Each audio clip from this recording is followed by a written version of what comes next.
जय हिंद दोस्तों, मैं सतीश स्वागत करता हूं आपके channel exam practice with Satish में। तो केवीएस एमसीक्यू सीरीज़ का ये अगला पार्ट, जिसमें हम पेडागोगी के कुछ क्वेश्चंस की प्रैक्टिस करेंगे और कुछ नए क्वेश्चंस आपको काफ़ी कुछ सीखने को मिलेगा और आपका एक अच्छा रिवीजन हो जाएगा इस वीडियो के बाद। तो चलिए शुरू करते हैं आज की वीडियो। आज की वीडियो का पहला प्रश्न, प्रभावी विद्यालय प्रबंधन के सबसे प्रासंगिक संकेतक क्या है? Most relevant indicators of effective school management. तो यहाँ पे स्कूल मैनेजमेंट से रिलेटेड क्वेश्चन है। तो व्यावसायिक क्षमता, professional ability, communication, team work, community involvement, ये है। दूसरा प्रश्न है none of these given option. तीसरा है व्यावसायिक क्षमता, नेतृत्व, छात्र प्रदर्शन, अभिभावक संतुष्टि। तो यही इस प्रश्न का सही उत्तर हो जाता है, क्योंकि जब बात आती है स्कूल मैनेजमेंट की तब वहाँ पर छात्र प्रदर्शन, अभिभावक संतुष्टि, यहाँ पे स्टूडेंट्स और पेरेंट्स का नाम आना जरूरी है, इसलिए ये प्रश्न का आंसर जो है हो जाता है। बढ़ते हैं अगले प्रश्न की ओर। एक वरिष्ठ महिला स्कूल की शिक्षिका कम प्रदर्शन करने वाले विद्यालय का नेतृत्व संभालने वाली है। गुणवत्तापूर्ण शिक्षा के संबंध में इस प्रक्रिया को शुरू करने के लिए सबसे अच्छा कदम क्या हो सकता है? A senior female school teacher is about to take over the leadership of a low performing primary school. With respect to quality teaching, what can be best step to begin this process with? तो उसको क्या करना चाहिए? सबसे पहले तो प्रत्येक कक्षा में निर्देश का पालन करने की व्यवस्था करना, कक्षाओं को स्वयं पढ़ाने की कोशिश करना, छात्रों की शिक्षा में सुधार करना, आगे प्रतिस्थापन के लिए शिक्षकों के प्रदर्शन की तुलना करना। तो तुलना करना जरूरी उतना है नहीं। प्रत्येक शिक्षक को सामग्री को उसके सर्वोत्तम वितरण तक पहुंचाना। तो टीचिंग कंटेंट पहुंचाना ये बेस्ट मेथड नहीं होता है स्टार्ट करने के लिए। तो सबसे पहला कदम जो होगा, जो लो परफॉर्मिंग स्कूल के लिए, या आप प्रत्येक कक्षा में निर्देशों के पालन करने की व्यवस्था बनाएंगे। आप arranging to observe instruction in each classroom. तो पहला कदम आपका ये होना चाहिए जब आप किसी लो परफॉर्मिंग स्कूल में काम कर रहे हैं। अगला प्रश्न देखते हैं। निम्नलिखित में से कौन अनौपचारिक सामुदायिक भागीदारी है? दी इनफॉर्मल कम्युनिटी पार्टिसिपेशन कौन सा है? तो संस्थागत प्रबंधन, स्कूल प्रबंधन समिति या ग्राम शिक्षा समिति। जो इंस्टीट्यूशनल मैनेजमेंट है, स्कूल मैनेजमेंट कमेटी है और विलेज एजुकेशन कमेटी है, ये तीनों कैसी हैं? फॉर्मल कम्युनिटी पार्टिसिपेशन कहलाएगा। लेकिन डोनेशन ऑफ लैंड, कोई यदि कम्युनिटी भूमि का दान करती है स्कूल के लिए या कॉलेज के लिए, तो ये क्या कहलाएगा? इनफॉर्मल कम्युनिटी पार्टिसिपेशन कहलाएगा। तो इसलिए ऑप्शन नंबर 1 इस क्वेश्चन का सही आंसर हो जाएगा। बढ़ते हैं अगले प्रश्न की ओर। स्कूल नेतृत्व पर निम्नलिखित में से कौन सा दृष्टिकोण लीवुड और ड्यूक द्वारा प्रस्तुत नहीं किया गया? तो आपको ये बताना है, लीवुड और ड्यूक का नाम याद रखना है, इसके द्वारा प्रस्तुत नहीं किया गया। तो ट्रांसफॉर्मेशनल, इमोरल और इंस्ट्रक्शनल पार्टिसिपेटिव। तो यहाँ पर इमोरल इस क्वेश्चन का सही आंसर हो जाएगा कि ड्यूक और लीवुड द्वारा ये प्रस्तुत नहीं किया गया है। ये अनैतिक दृष्टिकोण, पर्सपेक्टिव जो इमोरल होगा, ये इसके द्वारा प्रस्तुत नहीं किया गया है। बढ़ते हैं अगले क्वेश्चन की ओर। निम्नलिखित में से कौन सा विद्यालय विकास योजना में शामिल नहीं है? Which of the following is not contained in the school development plan? तो अतिरिक्त शिक्षकों की मांग, अतिरिक्त बुनियादी ढांचे उपकरणों की भौतिक आवश्यकता, requirement of additional infrastructure and equipment, वर्षवार अतिरिक्त वित्तीय आवश्यकताएं, year wise additional financial requirement, none of these. क्योंकि ये तीनों शामिल हैं विद्यालय जो विकास योजना है स्कूल डेवलपमेंट प्लान में, इसलिए नन ऑफ दीज इस क्वेश्चन का सही आंसर हो जाएगा। बढ़ते हैं अगले क्वेश्चन की ओर। मजबूत प्रबंधन और कमजोर नेतृत्व, यहाँ पर स्ट्रॉन्ग मैनेजमेंट होना चाहिए और वीक लीडरशिप में कौन सा कथन सही है? अच्छी तरह से संगठित और सफल टीम, तो ये तो मजबूत प्रबंधन को शो करता है लेकिन ये नेतृत्व को शो नहीं करता। प्रेरित और प्रोत्साहित लेकिन अव्यवस्थित, इंस्पायर्ड मोटिवेट है लेकिन डिसऑर्गेनाइज है, तो ये तो उल्टा हो गया, क्योंकि ये अव्यवस्थित का मतलब हो गया कमजोर प्रबंधन और प्रेरित और प्रोत्साहित का मतलब हो गया स्ट्रॉन्ग लीडरशिप। तो ये इस प्रश्न का नहीं उत्तर नहीं होगा। अप्रभावी, सुस्त, कभी कभी नकारात्मक वातावरण, तो ये सारे नेगेटिव पॉइंट हैं।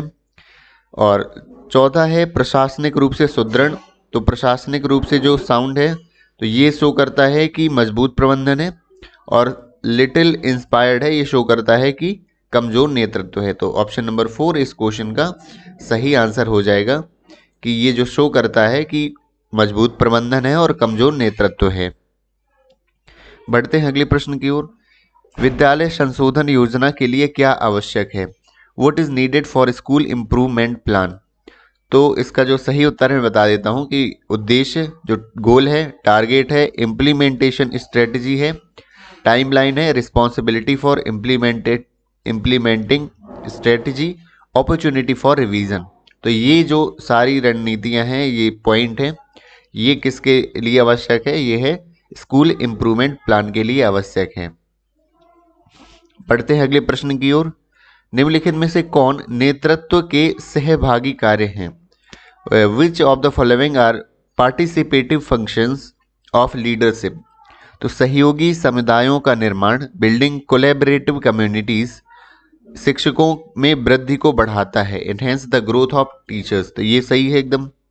शिक्षक नेता शिक्षकों के परिवर्तन एजेंट होने के विचार को व्यवहार में प्रदर्शित करने का बीड़ा उठा सकता है। जो टीचर लीडर है can take the lead to demonstrate in the party in the practice the idea of teachers being change agents. तो ये भी ठीक है। तो इसीलिए ऑप्शन नंबर 1 और 2 जो है ये दोनों इस क्वेश्चन का करेक्ट आंसर हो जाएगा, क्योंकि ये जो दोनों हैं क्या है? पार्टिसिपेटिव फंक्शंस ऑफ लीडरशिप है, नेतृत्व के एक कार्य हैं दोनों। बढ़ते हैं अगले प्रश्न की ओर। निम्नलिखित में से कौन सा स्कूल माता पिता और सामुदायिक संबंधों को प्रोत्साहित नहीं करता? जो तीनों के संबंध हैं, स्कूल, माता पिता और कम्युनिटी रिलेशनशिप को कौन सा जो है फोस्टर नहीं करता है? तो देखते हैं। शिक्षक जो माता पिता का मार्गदर्शन करते हैं और उन्हें सलाह देते हैं, तो ये तो प्रोत्साहित करता है। माता पिता शिक्षक का नियमित संचार, ये प्रोत्साहित करता है। माता पिता जो संवाद नहीं करते, बिल्कुल, यदि आपका कम्युनिकेशन गैप है पेरेंट्स के बीच में, स्कूल के बीच में, तो वो जो है संबंधों को प्रोत्साहित नहीं करता है, और यही इस प्रश्न का सही उत्तर हो जाएगा। बढ़ते हैं अगले प्रश्न की ओर। शिक्षा का अधिकार अधिनियम 2009 में किस उम्र के बच्चों के बीच शिक्षा के महत्व, तौर तरीकों का वर्णन किया गया है? आपको ये बहुत इंपॉर्टेंट क्वेश्चन है। RT 2009 जो है आपको अच्छी तरह से याद कर लेना है, उसके पॉइंट्स जो है। तो आपको पता होगा इसमें जो चर्चा की गई है 6 से 14 वर्ष के बच्चों के लिए मुफ्त और अनिवार्य शिक्षा की बात की गई है। तो आपको बता दूं ये RT 2009 लाया गया था एक्ट, और इसमें 25% जो है आर्थिक रूप से जो कमज़ोर बच्चों के लिए बात की गई है, प्राइवेट स्कूलों में और सरकारी स्कूलों में भी, कि आपको पता होगा 25% जो है आर्थिक रूप से कमज़ोर बच्चों के लिए रिजर्वेशन रहता है, जिसकी फीस जो है सरकार वहन करती है, और बच्चों को एडमिशन प्राइवेट स्कूलों में भी मिल जाता है। आगे बात करें, इसी बात हुई है यदि RT एक्ट की, तो आपको पता होगा कॉन्स्टिट्यूशन में जो आर्टिकल 23 है और 24, ये भी काफ़ी इंपॉर्टेंट हो जाते हैं। जो आर्टिकल 23 है ये मानव तस्करी, या जब बेचते हैं जब मानव को, उसकी, तो आर्टिकल 23 है मानव तस्करी या बच्चों की जो तस्करी है, बेचने का काम किया जाता है, उससे संबंधित है, उसको इसमें प्रोहिबिट किया गया है। और आर्टिकल जो 24 है, जो फैक्ट्रीज में बच्चों के लिए जो लगाते थे काम, उनको प्रोहिबिट किया गया है 6 से 14 वर्ष के बच्चों के लिए। तो ये आपको भी याद रख लेना है, कॉन्स्टिट्यूशन का आर्टिकल 23 और 24। बढ़ते हैं अगले क्वेश्चन की ओर। शिक्षा के लक्ष्यों को प्राप्त करने में स्कूल की भूमिका के बारे में निम्नलिखित में से कौन सा गलत है? तो शिक्षा के लक्ष्यों को प्राप्त करने के लिए स्कूल की भूमिका क्या नहीं होनी चाहिए? तो विद्यालय हमारी सांस्कृतिक विरासत को संरक्षित व प्रेषित करते हैं। विद्यालय सांस्कृतिक परिवर्तन के लिए यंत्र का कार्य करते हैं। जो विद्यालय है संपूर्ण बालक को उच्चतम स्तर तक विकसित करते हैं। School develop the whole child to his maximum potential. विद्यालय जातिवाद के कारण विद्यार्थियों बुरी भावना का विकास करते हैं। School develop ill feeling among students due to casteism. तो ये इस प्रश्न का क्या है? गलत उत्तर हो जाएगा, क्योंकि यही पूछा है कि कौन सा उत्तर गलत है। तो विद्यालय जातिवाद के कारण विद्यार्थियों में बुरी भावना का विकास करते हैं, ये इस प्रश्न का जो है उत्तर हो जाएगा। अगला प्रश्न देखते हैं कि वर्ष 2005 तक सभी बच्चों के लिए प्राथमिक विद्यालय शिक्षा गारंटी केंद्र वैकल्पिक स्कूल बैक टू स्कूल शिविर की उपलब्धता यह किससे संबंधित है?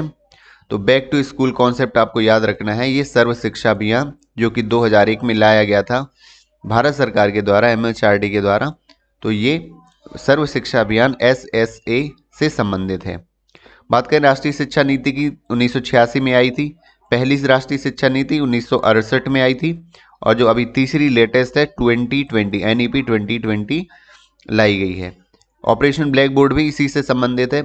बात करें हंटर आयोग की, तो हंटर आयोग जो है 1954 में लाया गया था और यह पूरे देश में शिक्षा की प्रोग्रेस जानने के लिए लाया गया था। कोठारी आयोग जो है 1964-65 में लाया गया था, 1964 में। और यह क्या करने के लिए लाया गया था? तो एक राष्ट्रीय लेवल पर जो हमारी एजुकेशनल पॉलिसी है उनको सहयोग देने के लिए, नीति बनाने में हेल्प करने के लिए कोठारी आयोग लाया गया था। बढ़ते हैं अगले प्रश्न की ओर। निम्नलिखित में से स्कूल में छात्रों की सुरक्षा से संबंधित महत्वपूर्ण मानदंड किसने दिए हैं? तो महत्वपूर्ण मानदंड जो है WHO द्वारा भी दिए गए हैं। तो ये सबसे इंपॉर्टेंट हो जाता है कि इसमें बच्चों की जो स्कूल से घर से लेके बच्चों के स्कूल और वापस स्कूल से लेकर बच्चों के घर तक के लिए सेफ एनवायरनमेंट का निर्माण करना गवर्नमेंट के लिए, ये मानदंड जो है, ये जो सेफ्टी से रिलेटेड जो है नॉर्म्स दिए गए हैं WHO के द्वारा। और यदि स्कूल में कभी आपदा आ जाती है, आग लगना, हिंसा, वायलेंस से दूर रखना, ये सारे जो है मानदंड जो है नॉर्म से WHO द्वारा दिए गए हैं। बढ़ते हैं अगले प्रश्न की ओर। विभेदीकरण सिद्धांत के अनुसार पाठ्यचर्या प्रारूपण के संदर्भ में कौन सा सही नहीं है? तो कौन सा ऑप्शन सही नहीं है किसके संबंध में? विभेदीकरण सिद्धांत। और ये क्या होता है? डिफरेंशिएट प्रिंसिपल, जिसमें हर एक बच्चा का क्या होती है, लर्निंग की कैपेसिटी अलग अलग होती है, अलग अलग तरीके से अलग अलग टाइम में वो बच्चा किसी कॉन्सेप्ट को सीखता है। ये सिद्धांत कहलाता है डिफरेंशिएशन प्रिंसिपल। आगे देखते हैं कौन सा ऑप्शन सही नहीं है। यह सीखने के परिणामों पर केंद्रित है। यह सभी बच्चों को व्यक्तिगत रूप में महत्व देता है। प्रत्येक छात्र ठीक उसी विषय वस्तु को ठीक उसी तरह उतने ही घंटे में सीखता है। तो यह विकल्प जो है गलत हो जाता है। अब प्रश्न पूछा था कौन सा सही नहीं है, कि प्रत्येक छात्र जो है उतने ही घंटे में सीखता है जितने बाकी छात्र सीखते हैं। यह जो इस प्रश्न का सही उत्तर हो जाएगा। बढ़ते हैं अगले प्रश्न की ओर। NEP 2020 के अनुसार विद्यालय पाठ्यक्रम में क्या डैश और संख्यात्मकता पर जोर दिया जाना चाहिए?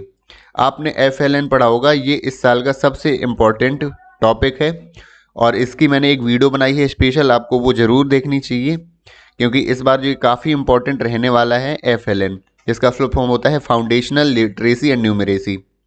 तो किस पर जोर देना चाहिए? Foundational literacy. कई बार आपको फुल फॉर्म भी याद है, उससे आपके क्वेश्चन बन जाएंगे।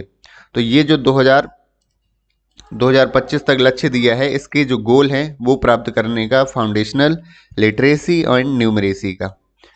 तो NEP में इसकी चर्चा की गई है। अगला देखते हैं, पारंपरिक पाठ्यक्रम किसके चारों ओर केंद्रित था, जिसमें इसमें कौन प्रमुख है? तो ट्रेडिशनल करिकुलम जो है वो सब्जेक्ट सेंटर्ड था और टीचर जो है इसके प्रमुख था। तो विषय केंद्रित और शिक्षक, इस प्रश्न का सही उत्तर हो जाएगा। और वर्तमान जो शिक्षा है वो छात्र केंद्रित है या स्टूडेंट सेंटर्ड है।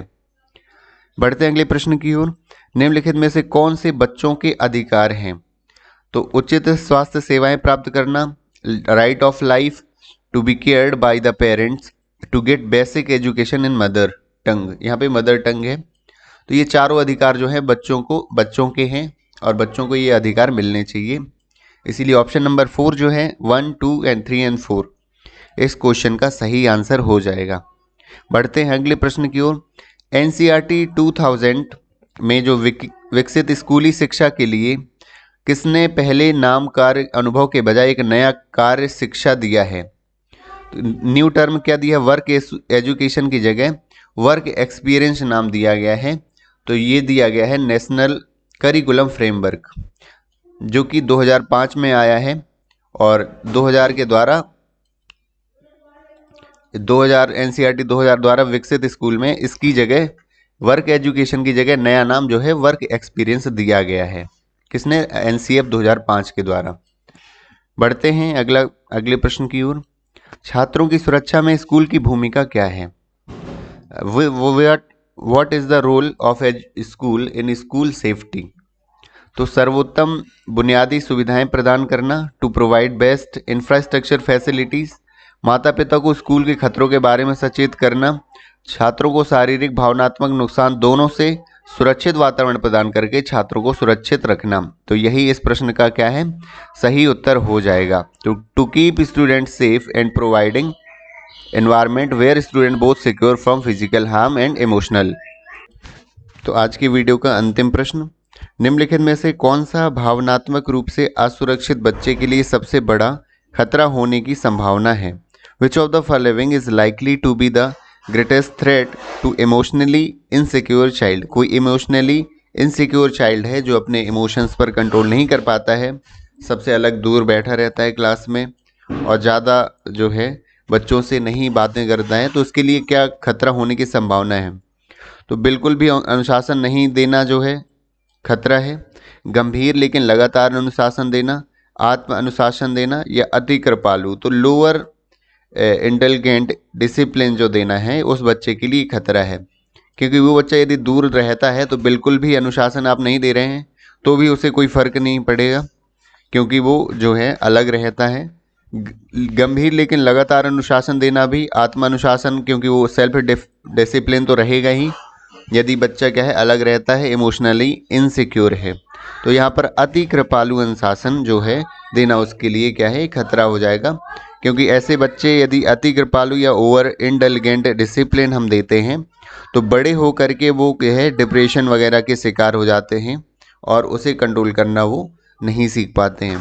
तो उम्मीद है आपको ये वीडियो पसंद आई होगी, काफ़ी कुछ नया सीखने को मिला होगा। तो ये सीरीज़ में कंटिन्यू रखूँगा। मिलते हैं अगली वीडियो में। So thank you so much for watching this video.